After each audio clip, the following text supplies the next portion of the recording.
ভারতীয় সিনেমা প্রেমীদের জন্য ২০২৪ সাল এক কথায় দুর্দান্ত একটি বছর কেটেছে। এ বছর বি টাউন সহ দেশটির বিভিন্ন ইন্ডাস্ট্রিতে মুক্তি পেয়েছে স্ত্রী 2, কল্কি 2898, এডির মতো দর্শকপ্রিয় সব সিনেমা, যে ধারাবাহিকতা বছর শেষেও বজায় থাকছে। ডিসেম্বরে বড় পর্দা ও ওটিটিতে মুক্তির অপেক্ষায় আরও বেশ কিছু সিনেমা। বছর শেষে কী কী সিনেমা মুক্তি দেওয়া হবে বিশ্বে, তা নিয়ে বিস্তারিত ডেস্ক রিপোর্টে। বছরের সবচেয়ে প্রতীক্ষিত সিনেমার একটি পুষ্পা দারুল ৫ ডিসেম্বরেই ৭ ভাষায় মুক্তি পাচ্ছে এই সিনেমা। মুক্তির আগে থেকেই বক্স অফিসে দাপট দেখাচ্ছে আল্লু অর্জুন, ফাহাদ ফাসিল, রাশ্মিকা মান্দানার এই ছবি। সুকুমারের পরিচালনায় সিনেমাটি মুক্তির আগেই আয় করেছে প্রায় ১,০০০ কোটি রুপি।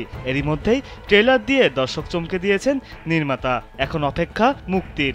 এর মধ্যে প্রেক্ষাগৃহে বিভিন্ন ভাষায় পুষ্পা 2 দেখানোর সত্ত্বেও নির্মাতারা ৬৬০ কোটি রুপিতে বিক্রি করেছেন। এর মধ্যে তেলুগু ভাষার সত্ত্ব বিক্রি করা হয়েছে ২২০ কোটি রুপিতে, হিন্দি সংস্করণে সত্ত্ব বিক্রি করা হয়েছে ২০০ কোটি রুপিতে।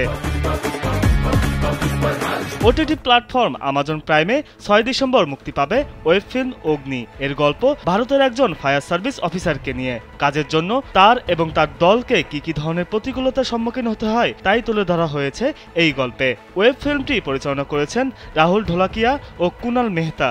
ফায়ার সার্ভিস অফিসারের চরিত্রে অভিনয় করেছেন প্রতীক গান্ধী। এছাড়া বিভিন্ন চরিত্রে অভিনয় করেছেন দিব্যেন্দু শর্মা, জিতেন্দ্র যোশীর মতো তারকারা। ভারতের তেলুগু সুপারস্টার বিজয় সেতুপতি ২০২৪ সালটি তার জন্য দুর্দান্ত কেটেছে। এবছরের ১৪ জুন মুক্তি পায় তার অভিনীত বছরের অন্যতম জনপ্রিয় সিনেমা মহারাজা। মাত্র ২০ কোটি রুপিতে নির্মিত এই ছবি বক্স অফিস থেকে আয় করে নেয় ১০০ কোটি রুপিরও বেশি। এবার মুক্তি পাচ্ছে তার আরও একটি মাস্টারপিস সিনেমা বিদুথালায় পার্ট 2 নামের। এই সিনেমা পরিচালনা করেছেন দক্ষিণের জনপ্রিয় নির্মাতা ভেত্রি মারান। এটি মুক্তি পাবে ডিসেম্বরের ২০ তারিখ। এরই মধ্যে এর ট্রেলার দর্শকের নজর কেড়েছে।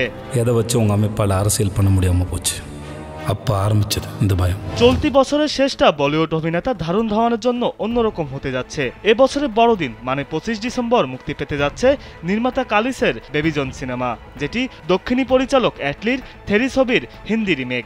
অ্যাকশনে ভরপুর এই সিনেমায় একেবারে অন্যরূপে হাজির হবেন এই অভিনেতা, যার ঝলক দর্শক এরই মধ্যে টিজারে পেয়েছেন। এতে পুলিশ অফিসারের চরিত্রে অভিনয় করেছেন বরুণ। তার বিপরীতে প্রথমবারের মতো দেখা যাবে কীর্তি সুরেশকে। সিনেমাটিতে খল চরিত্রে রয়েছেন জ্যাকি শ্রফ। বিনোদন ডেস্ক, কালবেলা।